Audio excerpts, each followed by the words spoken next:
Hola, hoy nos metemos de lleno en la volatilidad reciente del Dow Jones 30, ¿no? Y lo hacemos mirando un análisis bien particular de un canal de YouTube, Jesús Navarrete. Es de finales de julio, principios de agosto de 2025. La idea es entender cómo esta fuente intenta, digamos, conectar todo. Señales macro a largo plazo, las noticias del día y su propio análisis técnico. A ver qué sale de esto. Sí, lo primero que salta a la vista, la verdad, es como una tensión constante en su análisis. Es una señal de alarma fuerte, a nivel general, sí. Pero, a ver, entonces, ¿cómo explican lo que pasa día a día? Porque el mercado no se frena por eso, ¿verdad? Exacto, exacto. Ahí es donde, bueno, cambian el enfoque de forma radical. Por ejemplo, el 23 de julio hubo una subida y la justifican por anuncios de acuerdos comerciales entre Estados Unidos, Japón y Corea del Sur. Y les llaman, fíjate, bombas atómicas económicas. Un poco exagerado quizás. Pero al día siguiente, ¡pum!, el mercado cae. Y ahí la explicación es puramente técnica. Hablan de una vela diaria tipo lápida, que, bueno, sugiere que los compradores intentaron subir pero no pudieron. Y también un rechazo en las bandas de Bollinger, otro indicador técnico. Qué interesante cómo van de lo macro a lo súper técnico. Y usan un lenguaje, bueno, muy llamativo, sí. ¿Y qué más dicen de esos acuerdos comerciales, más allá del impacto inmediato en el precio? Bueno, ahí dan su propia visión geopolítica, bastante crítica para Europa y Japón, dicen ellos, por esos acuerdos. Pero ojo, es importante decir que esta es la interpretación específica de esta fuente. No es un consenso ni nada parecido. Entendido, es su lectura. Mencionan también que usan herramientas propias, ¿no? ¿Algo de un calculador de Milton? ¿Qué es eso? Sí, lo mencionan, aunque la verdad no detallan cómo funciona, ¿eh? Pero lo usan para intentar predecir movimientos cortos. Y reportan algunos aciertos. Dicen que previeron una apertura alcista el 25 de julio. Pero también reconocen errores. Una predicción fallida el 29, por ejemplo. Y lo curioso es que, a pesar de esas señales macro tan negativas que ellos mismos marcan, se mostraban optimistas para el final de julio. Se basaban en cosas técnicas, como el soporte de la EMA 9, una media móvil clave. Esperaban que la Fed fuera cautelosa, digamos. Tenían un objetivo de precio, ¿eh? Le llamaban el viajero del tiempo. A ver, a ver. Por un lado, el Buffett por las nubes, señalando peligro. Pero por otro, optimismo técnico a corto plazo, esperando a ese viajero del tiempo. Y cómo juntan eso con la foto general de la economía que pintan, porque también la describen de forma preocupante, ¿no? Ahí está lo fascinante, diría yo. Conviven las dos cosas. Ese optimismo técnico está ahí, junto a datos económicos que ellos mismos dicen que son preocupantes.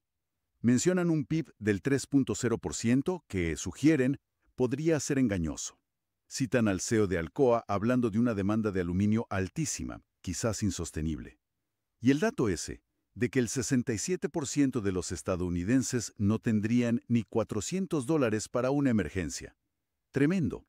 Llegan a decir que la economía es una zona minada. Una zona minada, pero buscando subidas a corto plazo. Vaya mezcla. Y eso nos lleva a lo que llamaron el gallinero. ¿Qué era exactamente ese gallinero? El MACD, que mide el impulso, estaba negativo. Pero al mismo tiempo, el SAR parabólico, otro indicador de tendencia, todavía daba señal positiva. Un lío, vamos, un escenario de pura indecisión según ellos. Ajá. Y ese gallinero entonces se rompió. ¿Qué pasó el 1 de agosto? Pues sí, se rompió. Hubo una caída fuerte, un despalpazo como le dicen ellos. Y la fuente lo conecta directamente a datos negativos de desempleo que salieron ese día. Sugieren que las pequeñas y medianas empresas la estaban pasando mal por presiones de costos. Y aquí mencionan los aranceles, y expresan una opinión bastante crítica sobre la administración Trump en ese momento. Nosotros solo reportamos que esa es la conexión que hace la fuente, claro. Técnicamente, pues el gallinero se rompió hacia abajo. Clarísimo. Y después de esa caída, de ese despalpazo, ¿qué señales técnicas empezaron a ver? ¿Se puso peor la cosa técnicamente? Sí, identificaron nuevas señales negativas, claro. El SAR parabólico, por ejemplo, empezó a sugerir de 9 a 12 días de baja potencial.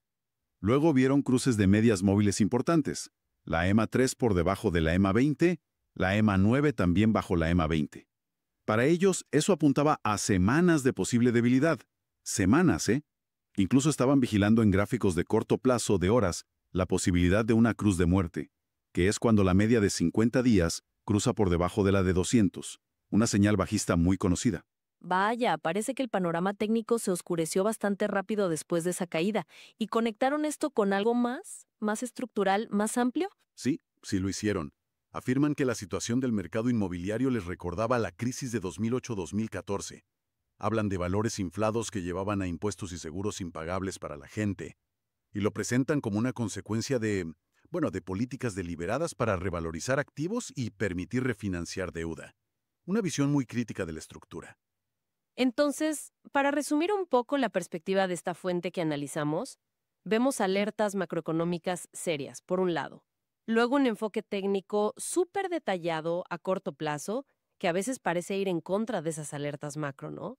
Y además, opiniones muy marcadas sobre política, sobre geopolítica, usando analogías curiosas como gallinero o viajero del tiempo. Exacto.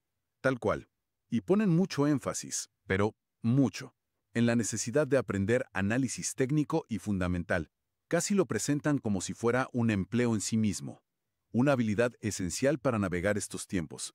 Tiempos que describen como económicamente peligrosos, sobre todo para las pymes y el empleo en general. Me queda una reflexión final, ¿eh? Después de ver cómo esta fuente mezcla todo.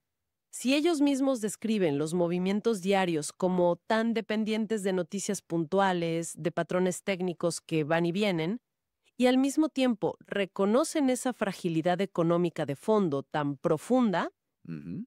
Pues sí, eso te lleva inevitablemente a preguntarte, ¿no?